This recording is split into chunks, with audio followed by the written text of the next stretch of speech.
Today is the traditional territory of the Attawandaron, Anishinaabe, Haudenosaunee, and Lenape peoples who have long-standing relationships with land, water, and regions of southwestern Ontario. The First Nation communities of this area include the Chippewas of the Thames First Nation, Oneida Nation of the Thames First Nation, and Munsee Delaware Nation. We acknowledge the treaties that are specific to this area. Treaty 2, the McKee Purchase, Treaty 3, Between the Lakes Purchase, Treaty 6, London Township Purchase, Treaty 21, Longwoods Purchase, and Treaty 29, Huron Tract Purchase. We value the significant contributions both in the past and the present of local and regional First Nations of Turtle Island. We acknowledge the historic and ongoing injustices that the Indigenous peoples endure in Canada, and we affirm our commitment to honoring Indigenous voices, nations, and cultures, and to moving forward in the spirit of reconciliation and respect. Before we get to business, the first item on our agenda today is the Middlesex County Public Works Association presentation to the 2023 AORS Municipal Public Works Trade Show Charities. There are a number of them, and they include Communities Over Cancer. A contribution will go for $9,500. Middlesex Hospital Alliance, also for $9,500. Toys for Tots, $9,500 again. Elsie Craig Food Bank, $2,500. Salvation Army Strathroy, $2,500. Society of St. Vincent de Paul, Glencoe, $2,500. And the Dorchester Food Bank, $2,500. So there'll be some presentations happening here and some picture taking, and then we'll come back to the agenda.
If you want to check and stay, that'd be fantastic. Yeah.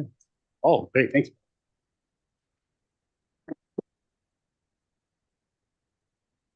The next is the Elsa Craig Food Bank.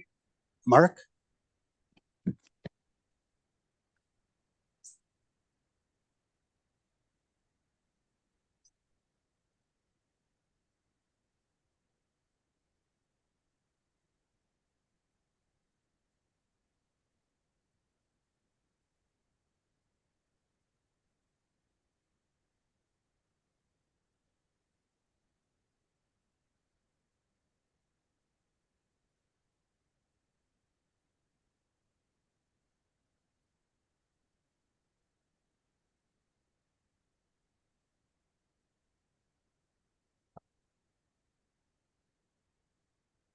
Okay, the next is the side of St. Vincent de Paul, Glencoe.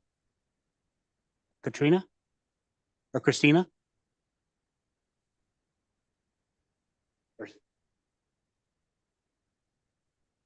she's not here. Okay. Elsa Craig, Strathroy Salvation Army. Sharon?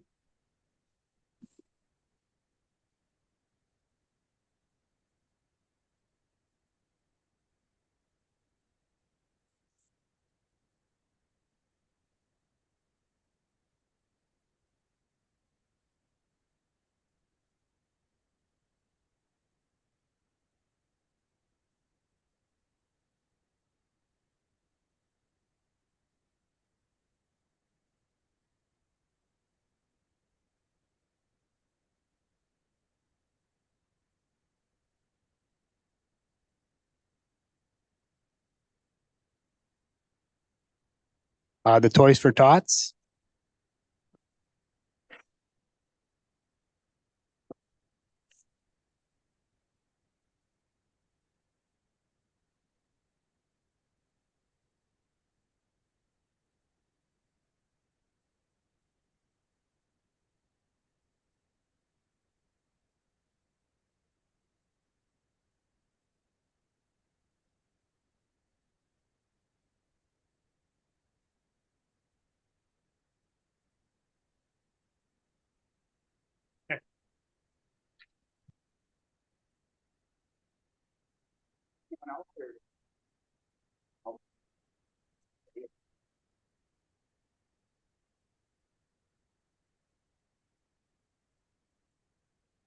Thank you.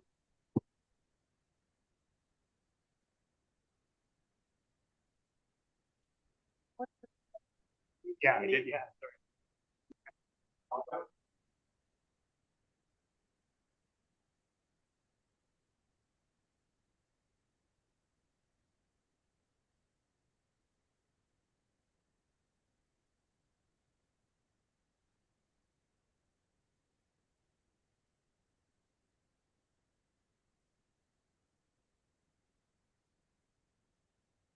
We had a couple of people that weren't able to make it. Communities Over Cancer, and the Dorchester Food Bank. I'd like to say thank you.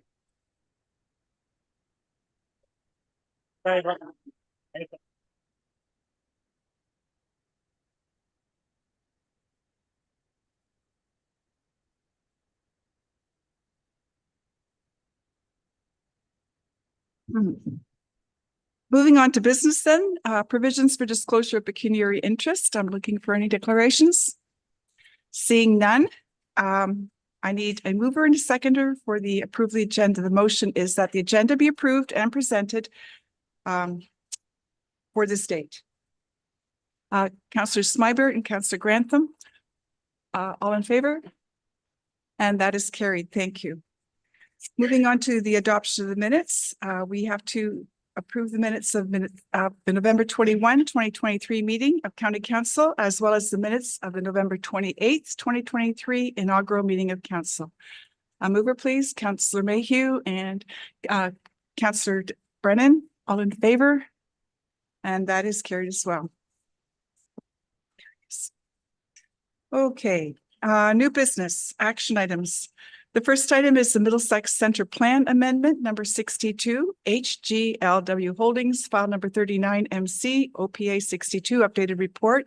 It's a report from Dirk Vanderwerf, Director of Planning Development. I should note that action item 5.8.1 will be considered after items 9.8.1 and 9.8.2. The motion. Yeah, so we'll come back to this one, and here we are. 5.1, this one. That's 5.2. Okay, so this item relates to the cardiac monitor procurement. We're looking for a report from Kelly Dolbear, Logistics Commander from Middlesex London Paramedic Services. Thank you, Warden, and through you to Council. Middlesex London Paramedic Service utilizes LifePak 15 cardiac monitors for patient monitoring and defibrillation during cardiac arrest. We've used these devices since 2013. The current devices were purchased leased through Stryker with county approval, and final payment was made in October of 2023. This included a buyout cost of $10 and The devices are now owned by Middlesex County. Purchase lease agreement was executed through county-approved co-op purchase venture between MLPS and Health Pro Canada. Health Pro operates nationwide and guarantees the lowest price in Canada. Procurement through Health Pro Canada was reviewed and approved by county legal prior to council approving MLPS to become a member of Health Pro in 2020. Stryker's contract with Health Pro is set to expire in March of 2024. And there will be a steep increase in the cost of the devices and consumable supplies as there's been no price adjustment since 2018. If a purchase lease agreement with Stryker is made through Health Pro prior to March of 2024, 2018 pricing will remain in effect for an additional 5 years, providing inflation protection until 2029. A new updated cardiac monitor is expected toward the end of 2024, and Stryker has proposed to include a lease addendum, which allows for a technological upgrade to the new device at no additional cost to the county. An offer was received from EMS Surplus, who's a third-party purchaser of medical supplies, to purchase our existing 81 devices for a total of $405,000. That would be used as a down payment on the purchase lease of 81 new devices. After down payment, purchase lease cost would be $1,474,792.11, or $30,002.24 per month over 60 months. Payments would be made through budgeted funds. There's a recommendation contained within the report, and I'd be happy to take any questions. Thank you for that presentation, Mr. Dolbear. I'll look to councillors for questions. Seeing none, there is a motion before us that Middlesex Paramedic Service Chief be authorized and directed to set all 81 existing cardiac monitors to EMS surplus for the sum of $405,000 and utilize those funds to offset a 60-month cardiac monitor purchase/lease agreement with Stryker Canada in the estimated monthly amount of $30,002.24 before taxes, and that the chief be authorized to execute on behalf of the County of Middlesex all agreements and other documents necessary to implement this lease on confirmations that such agreements and other documents be in the form satisfactory to the county's council solicitor. Do I have a mover, please, and a seconder? Councillor McGuire and Councillor Burkhart-Jessen, almost said Warden. All in favor? And that is carried. Thank you.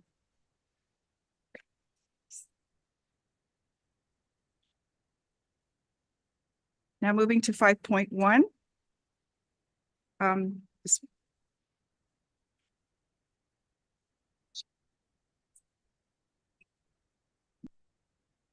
All right, so 5.8.3, notice of motion to install traffic signals for the council consideration. Councillor Grantham. Thank you, Warden. I'd like to move to amend the motion for that item to read as follows.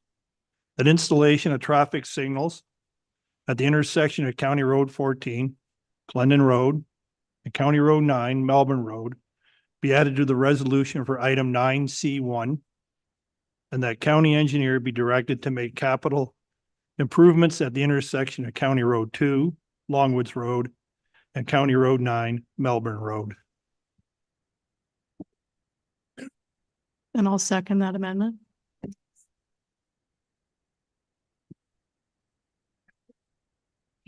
I'll call the vote then. All in favor of that motion?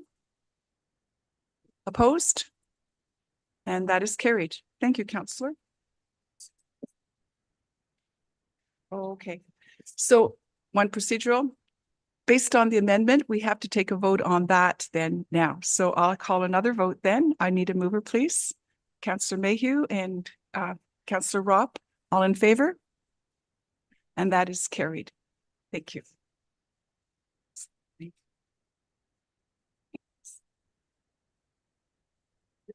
Yes, okay. Moving on to inquiries. Are there any items that anyone would like to bring to the attention of council? Seeing none then, I don't believe there are any notices of motion. Clerk confirms. Councillors' comments, any other business? Councillor Burkhart-Jessen. Thank you, Warden. And I just wanted to bring to council's attention, the beginning of November, Cara Finn made a presentation to council about Middlesex County becoming rainbow registered. And in speaking with Cara, that process has gone through. And so we are now considered rainbow registered, which I think is something that we should all be very proud of, to be able to have that designation. And I just wondered through the warden, Cara, if you could give us an update as to how this is going to be announced, what it actually means for the county, and what sort of social media we can anticipate. Go ahead. Thank you through you, Warden, and thanks to the councillor for her comments. I am very excited to bring to council today the fact that we have been awarded the distinction of rainbow registered by the Gay and Lesbian Chamber of Commerce for Canada.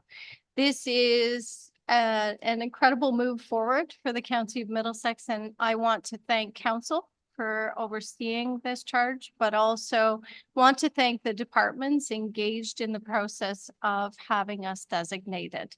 As you can imagine, there's a lot of work that has to be done across all departments in order to achieve such status. We're very happy to have been able to pass through that process on the first round. And it will be formally announced following council today on our social media, as well as through a press release.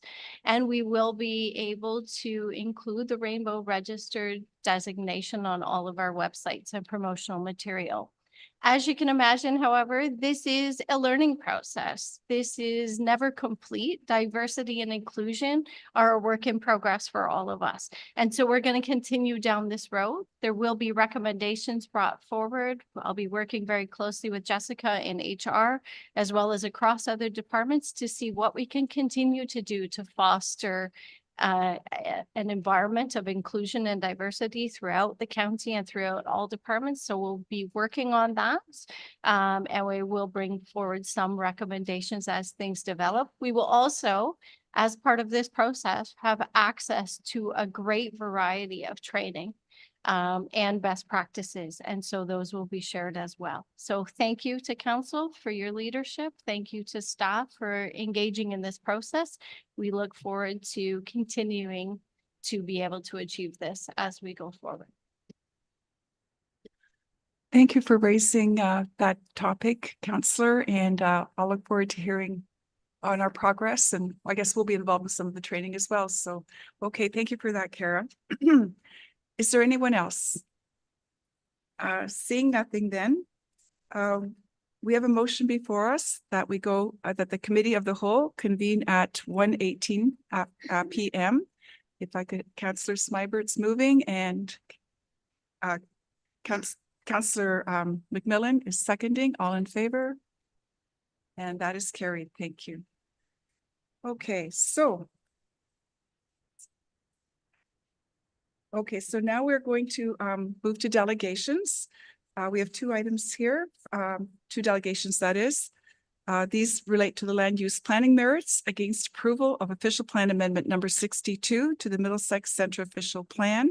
The people who are delegating have requested that we change the order, and I'm not opposed to that. So instead of the order that we see in our minutes, our agendas today, we're going to start with Mr. Otto Schneider, and he'll come forward. Chair. Yeah, there's a chair in the center. If you want to take a seat there. Now, I want to remind everyone, this delegations are allowed 10 minutes to do their presentation. The clerk will be watching the time, and I'll wave my hand when we have 9 minutes. And at that point, then if you would wrap up. So the floor is yours, Mr. Schneider.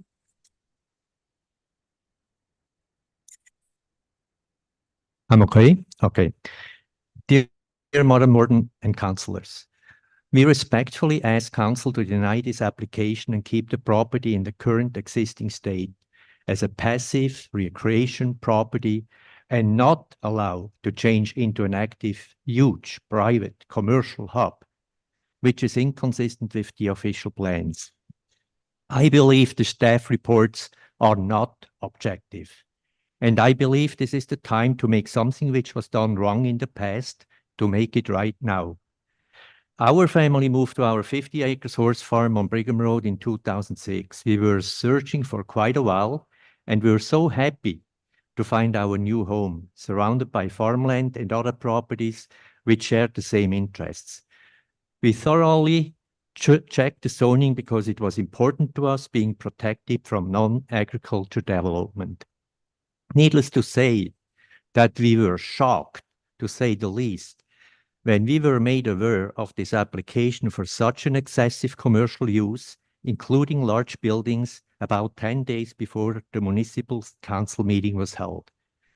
We trusted that Middlesex Centre stands behind the main objectives of the official plans. We trusted that councillors are representing the public's interest.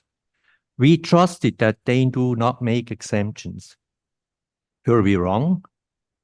Using salami tactic.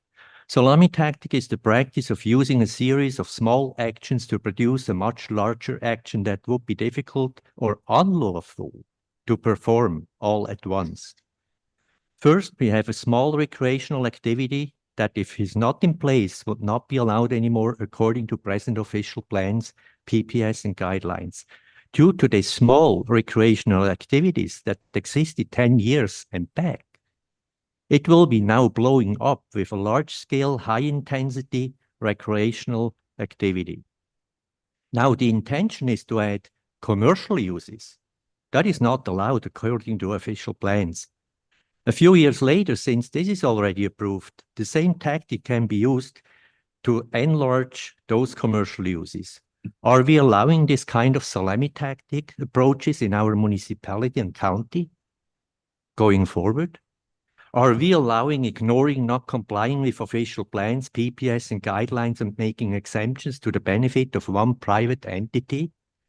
Official plans are the vision for long-term planning. Any allowed application contradicting those planning instruments create a precedent for other planning applications. I hope councillors stand behind those visions and do not allow exemptions. Annexation.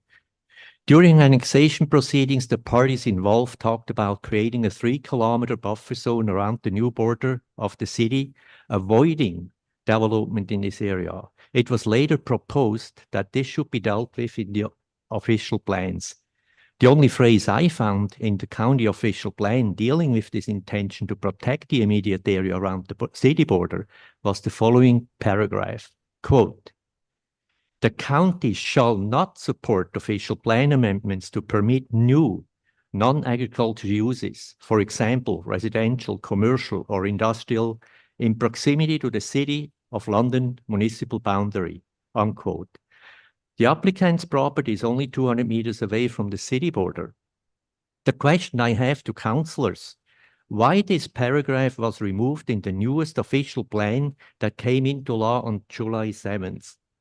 Who and when was the removal of this paragraph initiated? What was the motivation and argument to remove it? Why is the intention of the people involved at the annexation to protect the area around the city border not honored? Remember also, it was mentioned that the municipality worked over 2 years with the applicant. Is it related to this application or just a coincidence? Minimum distance separation. The municipal staff report states that no livestock facility are within 750 meters of the subject lands. This is a wrong statement, since there are 5 livestock facilities within 750 meters. Furthermore, the required distance is 1,500 meters for high-intensity recreational uses as per MDS Publication 853. The guidelines state that MDS 1 setback shall be required to be measured from all existing livestock facilities. There is no excuse not investigating this matter to evaluate the possible negative impact on existing livestock facilities. PPS and provincial guidelines. Here is a reference to the provincial guidelines in the county's official plan. Quote, "Permitted agriculture-related and on-farm diversified uses shall be in accordance with the 2016 guidelines for permitted uses in Ontario's prime agriculture area as released by the province, unquote. The staff reports do not mention the fact that for the past 10 years, the property has not been used for recreational purposes, and therefore the following applies according to the provincial guidelines. Quote, should an approved non-agriculture use discontinue in the future, any future uses must meet the prime agriculture area policies, unquote. And yes, as I stated in my letter to the councillors, even though this land is zoned parks and recreation, the same scrutiny must be applied as it still would be zoned as prime agriculture. And it should be considered and applied when evaluating the development proposals, and it starts therefore from a blank state, contrary to the county staff report. Agriculture area policies from county OP, official plan, quote, non-agriculture activities will be closely scrutinized and directed to settlement areas unless the activity is agriculturally related or unfarmed diversified use and the location in proximity to agriculture is necessary, unquote. More forceful wording from the guidelines, quote, rigorous assessment of need, evaluation of alternative locations and mitigation of impact should be required by municipalities as part of a complete application for non-agriculture uses in the prime agriculture area, unquote. The justification report neglects dealing with these requirements, and the municipality recommended approval without the obligation requesting this information. How can you be satisfied in both staff reports with assessment of need, even though not addressed, and especially since all those commercial activities like restaurant, bar, retail, office, medical center is already provided within 3 minutes drive in West 5 London and 5 minutes drive in Komoka. Concerning recreational facilities and clinics, the guidelines state, quote, example of uses that would typically not be agriculture-related uses because they do not meet PPS definition, recreational uses and facilities, institutions such as clinics, veterinary clinics, unquote. This shows this application is not consistent with the PPS. Recreational uses and facilities, as well as any commercial uses, should not be allowed in agriculture areas and designated to settlement areas according to official plans and PPS. Closing. I had an opportunity to talk to many people. Some were neighbors, others from the municipality, as well as from the county. All of them said right away that they can't believe that this would be allowed in this location. Even though some thought it would be an awesome project, but not at this location. Do councillors consider what the public thinks about that? We were not the only ones being upset, and the neighbors started a petition to make the public aware of this project. Over 1,600 people signed the petition in a very short period of time, which is a very strong message to how the public feels about this. Are those voices considered? Here's an opinion from the local farmers. Quote, the Middlesex Federation of Agriculture opposes the above application and would support an appeal of this application, unquote. The precedents they set allows oversized private commercial development into precious rural and agriculture areas of Middlesex County. If you let it happen here, you open the floodgates throughout the county. Once the farmland is gone, it's gone. We can't get it back. This project belongs into one of our local settlement areas, which would be consistent with the county's planning policies, and we ask councillors to vote against this amendment. Thank you.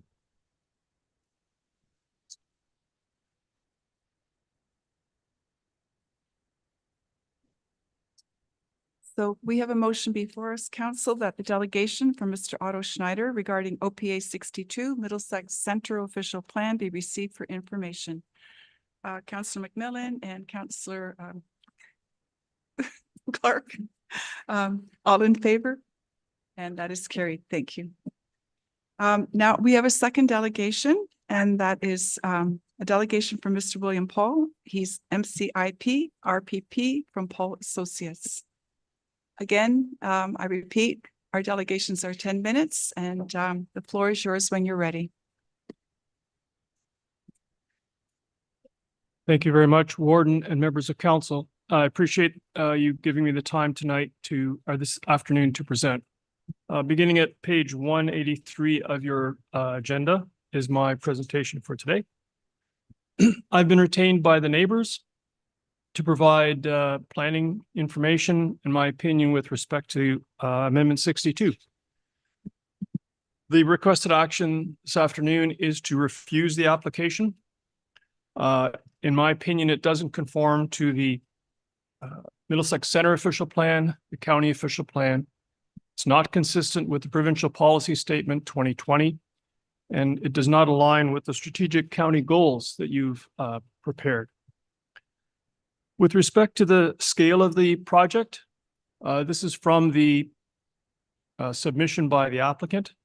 We're looking at a private community center, clinic, and commercial uses of 176 square feet of development. This is broken down into a site area of 20 acres for a private community center, and you can see the numbers on the next slide. 122,000 square feet of community center, clinic and physiotherapy, restaurant, private club and offices, parking for 518 spaces, building height of 41.6 feet, soccer fields and running track. The site is located, as per the staff report, it's approximately 5 kilometers from Kamoka-Kilworth and approximately 3 kilometers to the Sifton West 5 project in the City of London. It's opposite the Kamoka Park, which is identified as a significant woodlot in the County of Middlesex. By way of background, this private commercial recreation facility has been in process for a while now. The site has not had active recreational uses for over 10 years. It's currently vacant and not maintained. We actually have a legacy parks and recreation zone. So at one time, there were some recreation uses. The municipality rezoned it to parks and recreation. It hasn't been used as such for a long time. And this seems to be some sort of a leveraging of that historic zoning to do something completely different. In May of 2022, Council of Middlesex Center refused to sell the Kamoka Community Park to this particular applicant. There were also other applications in process, and there was a commercial land analysis showing that there's 21.2, just about 50 acres of commercial land, an opportunity in Kamoka-Kilworth for exactly the same uses. And in fact, we have a wonderful Kamoka Wellness Recreation Center owned and operated by the municipality.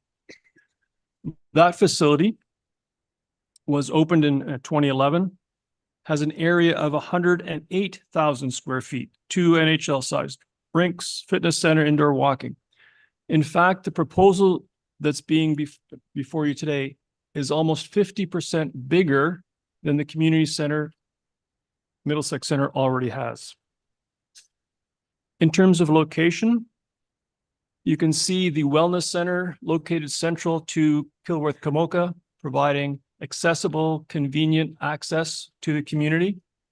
Whereas the red star to the bottom right shows you the location of the subject site.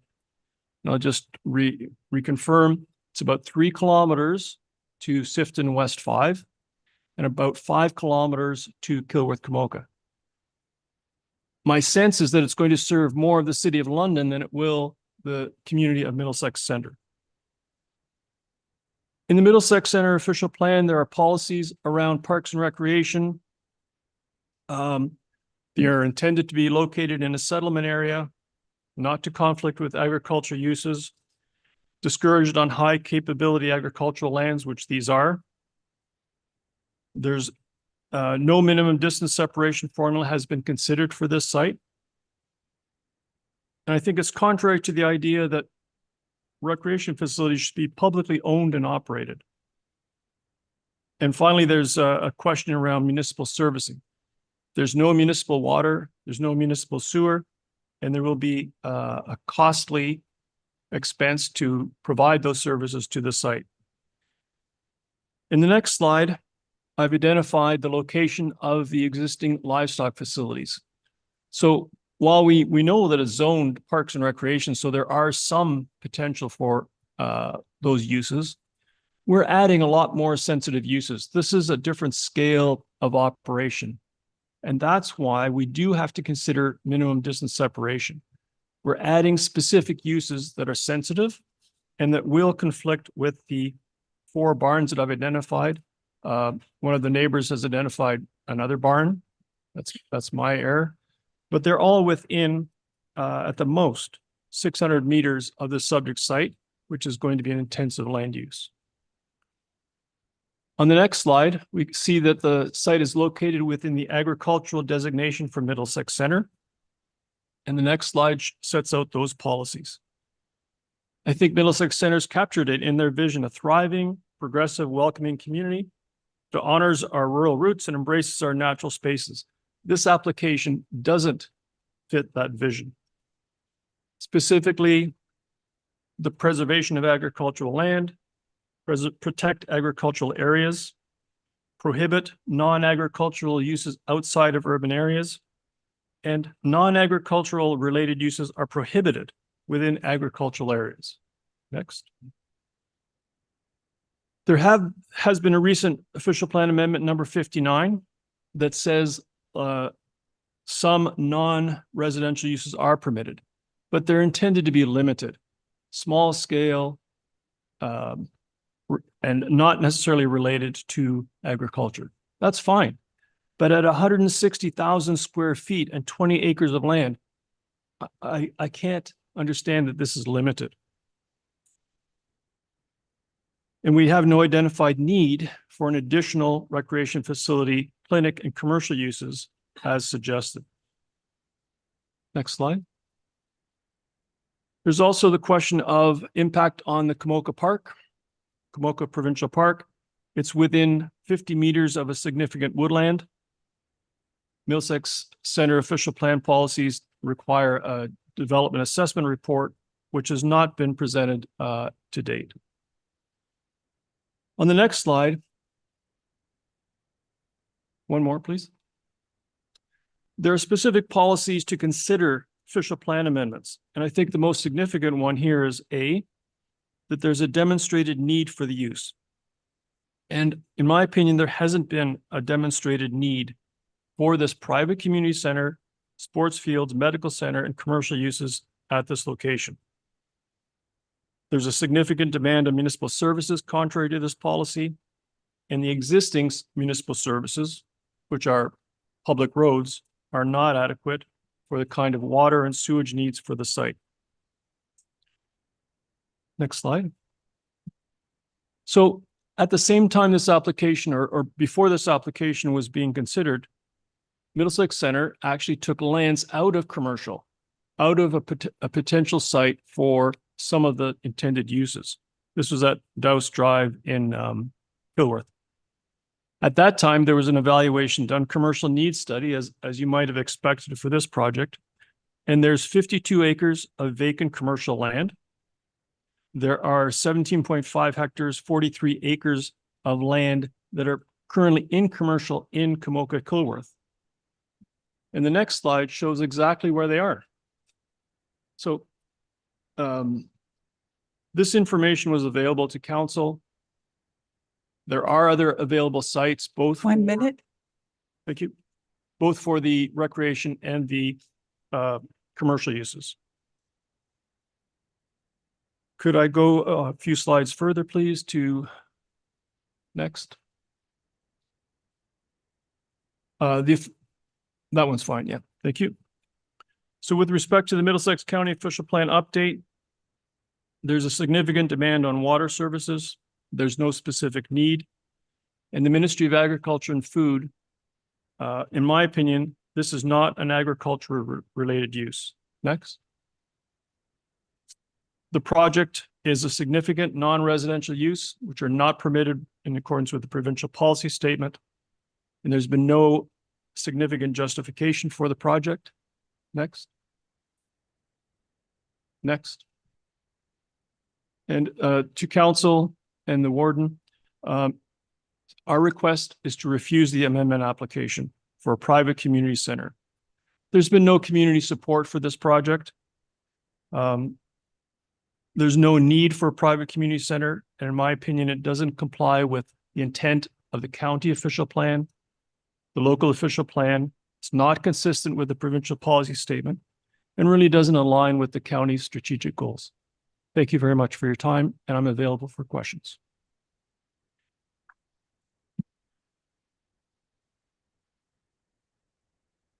Thank you for that presentation. Council, there's a motion before you that the delegation from Mr. William Paul, MCIP, RRP from Paul Associates Incorporated regarding the land use planning merits against approval of OPA 62 to the Middlesex Centre Official Plan be received for information.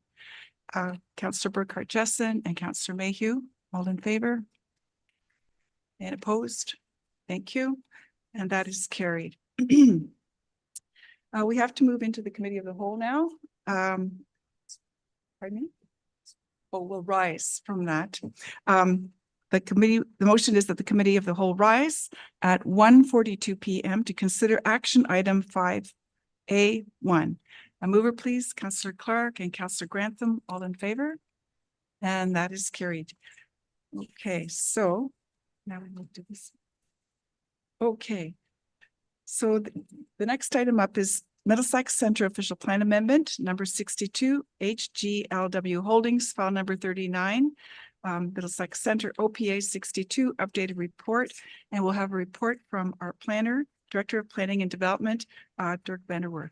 Floor is yours, Dirk.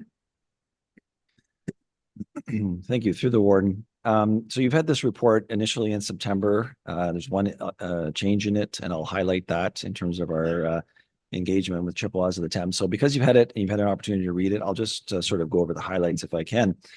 So this is a property, as was already described, on Gideon Drive, and it's an official plan amendment. It's to Middlesex Centre's official plan, and it would add a agricultural special policy area, number 43.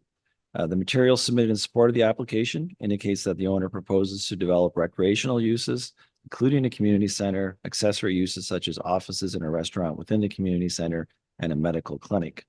As has been noted, the subject lands have an existing parks and recreation zoning in the Middlesex Centre zoning bylaw, and the lands were used for a recreational use in the past. I should also say, although it's not before County Council, of course, there was a local zoning bylaw amendment passed, and that has been appealed and is subject to an Ontario Land Tribunal appeal. My report is really related to County Council's provincially delegated responsibility as the approval authority only for local official plan amendments, and doesn't get into the local details in that same way. The report summarizes the planning policy context and does provide a recommendation to you. Attached also our location map, a copy of the amendment, recommended modification, which I'll get into, correspondence that the county received is also appended to the report. So as you know, this was originally scheduled at the September 26th meeting, and the item was referred back to staff to engage with the Chippewas of the Thames First Nation and other Indigenous communities. I'll speak to that in a moment. So in terms of the actual, the county's activities on this file, once it was adopted locally by the Municipality of Middlesex Centre, an agency and ministry circulation was undertaken. And for example, the City of London indicated no comment, and the Upper Thames River Conservation Authority have not identified any concerns. MECP, the Ministry of Environment, Conservation and Parks, did provide technical guidance to the county as it relates to their areas of responsibility. And as you know, the property is across the road from a provincial park. They did also provide a number of considerations for a future site plan control. During the local process, this proposal did garner a substantial amount of public feedback. And of course, you've heard those concerns again today. The public concerns obviously were not resolved during that local process. The county has received a number of letters and a number of emails on this matter, and that material is included in the package. And I would just, my only comment on that really is that I do believe that the underlying themes of the material, both at the local level and at the county level, are the same. So local municipal council was aware of those matters prior to making their decision. I would also note that a number of the public concerns do relate to zoning and ultimately site plan control matters. But that, of course, are Madam Warden, not before the county council. So my report does review the provincial policy statement, county's official plan, Middlesex Center's official plan, and I'll just jump ahead to my commentary and my planning analysis. As has been noted already, the protection of agriculture and agricultural land is an important component of the planning policies, both at the PPS, the county's official plan, and Middlesex Center's official plan. And non-agricultural activities are to be closely scrutinized. And I'm of the opinion that an official plan amendment like this is the appropriate way for a proposal like this to be considered and to be scrutinized. I do believe my opinion to council and is in the context that there is an existing parks and recreational zoning on the property. So there is recreational uses are already authorized on this property, irrespective of amendment number 62. So we're not starting, in my opinion, from a blank slate in terms of an agricultural property, as other context as sometimes can be. So in this context, I am just satisfied that the PPS criteria, the county's official plan, and Middlesex Center's official plan are satisfied, and there's criteria within those documents, and I've reviewed it against that, and I am satisfied and would recommend approval of in that regard. So as I noted, the recreational use is authorized on the property today. Amendment number 62 would acknowledge that within the municipality's official plan. It would also permit a medical clinic on the site. I am recommending, and there's an attachment to my report, that it be modified, that the amendment be modified to clarify that any medical clinic is accessory to the recreational use on the property. I've reviewed that with municipal administration, and they are in agreement with that proposed modification. So from the perspective of my advice to council in your role as the approval authority, I am of the opinion that the principle of land use at this location is acceptable, and that it's acceptable also for the county council to rely on the municipality for those more detailed implementation matters, including site plan and other matters that would regulate the details of the site. If I may, through the warden, just spend a minute. This item was referred to staff at the September meeting so that engagement with the Chippewas of the Thames First Nation could be undertaken. We did not only do that, but in addition, we reached out to other First Nations communities that had been identified through the county's official plan process as potentially having an interest. So we reached out, did a broad reach out, but in particular, Warden Kathy Burkhart-Jessen and county staff did meet with Chief Joe Muskokeman and administration of the Chippewa of the Thames First Nation. Separately, the proponent also met with the Chippewas of the Thames First Nation. And based on that meeting and then some back and forth discussions, COTFIN, as the short form is, did provide a letter which is included in your package, and there's an excerpt in my report. Based on that consultation response letter, I am of the understanding that the matters that the Chippewas of the Thames First Nation are interested and continue to be interested in are matters that can be addressed through site plan control, for instance, archaeology, among others. And so therefore, my recommendation would be to proceed with the official plan amendment, and the municipality and the owner would then continue to work with the Chippewas of the Thames First Nation to implement those detailed matters. I would like to say, however, though, aside from amendment number 62, there are discussions with the Chippewas of the Thames First Nation. It is an important matter, and this is sort of the first step in a larger discussion. And now that we've initiated that, we will continue, the staff will continue that engagement, and we'll bring further information back to council on that. And as we attempt to develop a protocol with the Chippewas of the Thames First Nation in terms of their involvement in planning and other matters.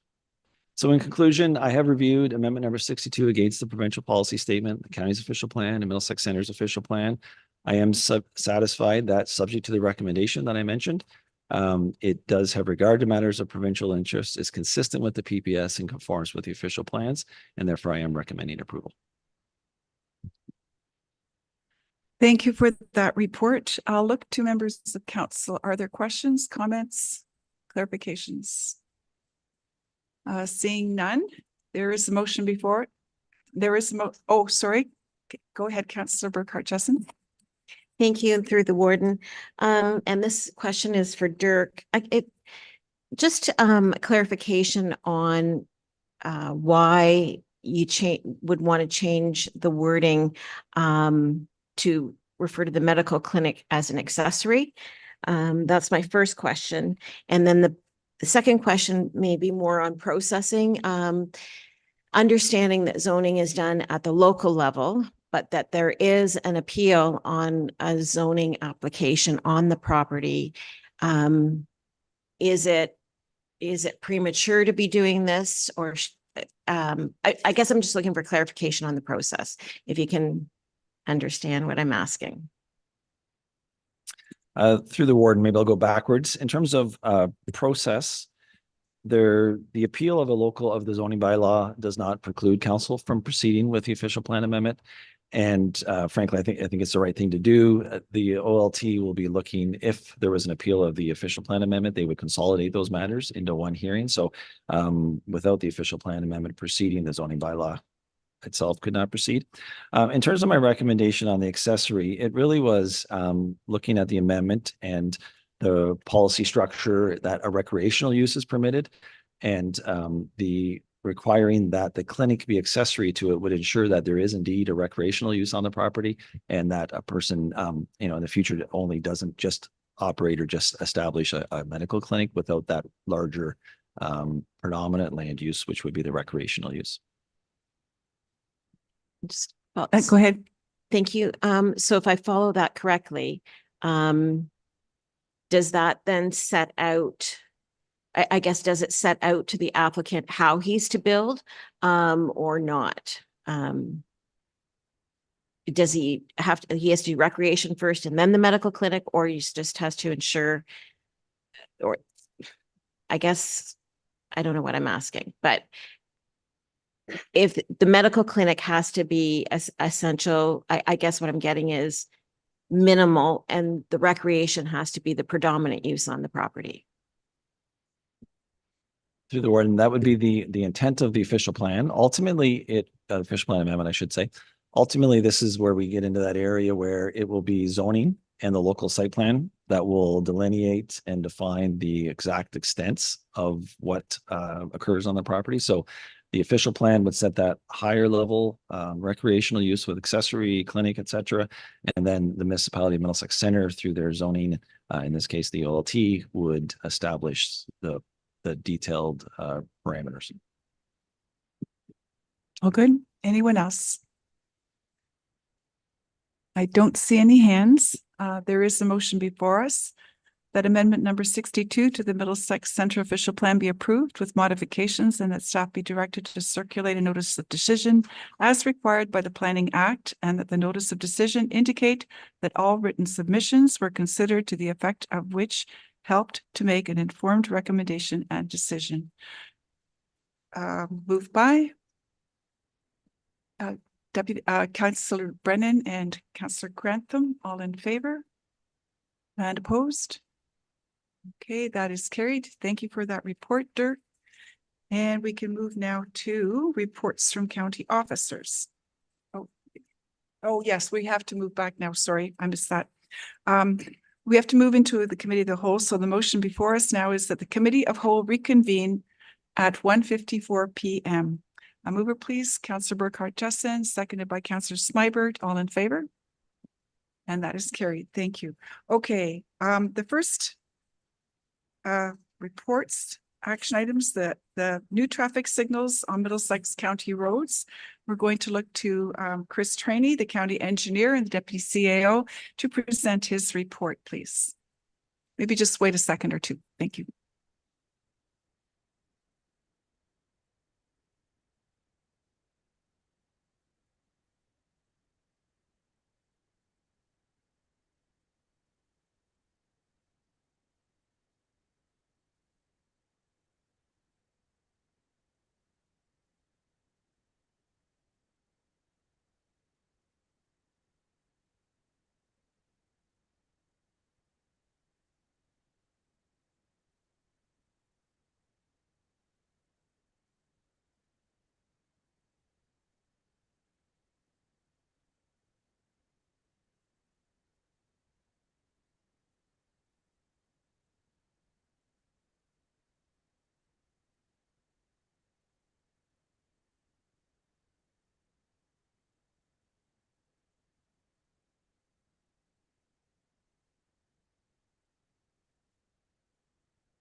If you'd like to go ahead, Chris, or I don't know, do we want to close the door? There's a hallway meeting. Okay, go ahead. Thank you, Madam Warden. Before you today is my annual report on traffic signal installations at intersections across the county. I know that they always think it's important to remind council that traffic signals don't necessarily improve safety, especially at intersections where the warrants for traffic signals aren't met, and can actually increase the severity and frequency of collisions at those intersections. I would also note that none of our intersections that are noted in the report today came close to warranting traffic signals due to the volume of collisions or due to the volume of pedestrians.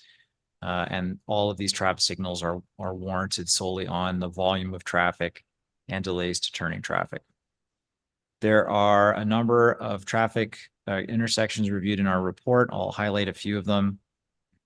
Elginfield Road and Denfield Road has seen continuous growth over the past number of years. And we're certainly seeing some delays to cross traffic, especially in the morning and evening hours. It certainly does meet or exceed the warrants for traffic signal installation. Longwoods Road and Carriage Road is an intersection that county staff reviewed in the fall of 2022. We were a little surprised at the time of the amount of traffic at this intersection. We had some suspicion that due to some road closures and some road work in areas close to this intersection, that we were seeing artificially increased traffic for a short period of time. So we recounted it again this fall with no surrounding impacts due to road work, and found that the volumes were almost exactly the same as they were in 2022. They well exceed again the total volume of traffic that would be recommended for installation of traffic signals. So we're recommending signals at this intersection. Dundas Street and County Road 27, which is Nigeria Road in Thames Center. We've had this on our radar for a number of years and has finally met the warrants for total traffic. We were seeing pretty significant delays to turning traffic for a longer period of time during the day. This is a 2-lane road, meaning a 4-lane road, and it's finally met the warrants for traffic signals. The other ones that we've looked at that didn't meet the warrants was Longwoods Road and Melbourne Road in the village of Melbourne. We do look at this every other year, but the traffic there remains relatively stable. We haven't seen much growth there, and it is well below the warrants for traffic signal installation. And it's the same at County Road 81, which is Adelaide Road and Park House Drive, just south of Mount Bridges. Again, there are some developments that have sort of been in the works for a number of years, but we haven't seen the construction of homes that were expected at this location. It's continuing to see popularity as a pass by of Mount Bridges to get to the 402, but the volumes again are much too low to have any benefit for the installation of traffic signals at this time. So there's a recommendation that has been amended as per the notice of motion earlier in the meeting that 4 intersections are recommended for the installation of traffic signals as part of the 2024 transportation capital budget. This would be Elginfield Road and Denfield Road, Longwoods Road and Carriage Road, Dundas Street and Nigeria Road, and as per the notice of motion, Glendon Drive and Melbourne Road. With that, I'd be happy to answer any questions on the report. And thank you for that report. Are there questions on that report? No comments? Okay. The clerk can read the revised. Yeah. Through Madam Warden, that the installation of traffic signals at the intersections of County Road 7, Elginfield Road, and County Road 20, Denfield Road, County Road 2, Longwoods Road, and County Road 15, Carriage Road, and County Road 2, Dundas Street, and County Road 27, Nigeria Road be included in, and one more, County Road 14, Glendon Drive, and County Road 9, Melbourne Road be included in the 2024 transportation capital budget. Oh, go ahead, Councillor. Sorry, I should have put my hand up. Not used to sitting here, so I've got to get more familiar with the process. Just a question through the warden to Chris, maybe, this might be a clerk question as well, but back to how the notice of motion was amended to include the one intersection and then have the other intersection be assessed for capital needs. I guess I'm just looking, what does that mean? What does that look like? Is there a timeline for the other intersection? Yeah, through the warden. I don't think that the notice of motion impacts the recommendation under this report. So that's part one, I think, of your question, and the clerk can tell me if I'm mistaken on that. As far as the other intersection goes, there are a number of geometric or engineering challenges at that intersection that we just haven't had the budget to address. So the other part of that notice of motion gives our staff the ability to go out and do a more detailed engineering survey and make some physical changes to that intersection. So one easy example and the one challenge we've seen from time to time is the traffic pole, the hydro pole on the southeast corner of that intersection tends to more often than we would like get nicked or knocked over by trucks trying to make that turn, simply because there's no protection for that pole and it's also pretty close to the intersection. So we would undertake, for example, review of a relocation of that pole further from the traveled portion of the road. And there'll be other things that we'll also recommend on top of that. So now that we've had that approval, it'll be included with our for our engineering team to go out and do a detailed survey and recommend some changes to that intersection in next year's capital program. So it's just to clarify, so that's for 2024. Okay. Is there anyone else? Okay, so we had the motion read. Okay, moved by Councillor Clark and seconded by Councillor Grantham. Thank you. All in favor? Opposed? No one? Good, and that is carried. Moving on to 9C2, we have a report from Cindy Howard, General Manager of Finance and Community Services, and the County Treasurer. When you're ready, Cindy. Thanks, through the warden to council. In front of council is the 2022 investment report. In 2022, the portfolio earned an average of 2.8%. The county works with Scotia McLeod on the investments each year. The county has a good mix of cash, short-term and long-term investments, as you can see in the report. So far in 2023, the interest rates with products such as GIC and bonds continue to be trending in a positive direction, which is always good news. I know the markets were up and down when we were going through the COVID-19 pandemic. The recommendation is for council to approve the investment report as presented, and always happy to answer any questions council has. Thank you for that report. Are there questions on the document that was just presented? I don't see any hands. We have a motion before us that the 2022 investment report be approved as presented. I need a mover, please, and a seconder. Councillor Smybert and Councillor McMillan, thank you. All in favor? And that is carried. Thank you for that report, Cindy. Okay, we can move on now to correspondence and information items. Items number 9D1 through 9D18 all relate to payables. If no one has questions or comments, then I'd like to have those moved as one motion. The motion is that items 9D1 through 9D18 be received for information. Councillor McMillan, Councillor Grantham, all in favor? And that is carried. And then 9D9, the motion before us is that 9D19 through 9D23 be received for information unless someone has a question. And a mover, Councillor Clark, thank you. And Councillor Smybert, thank you. All in favor? And that is carried as well.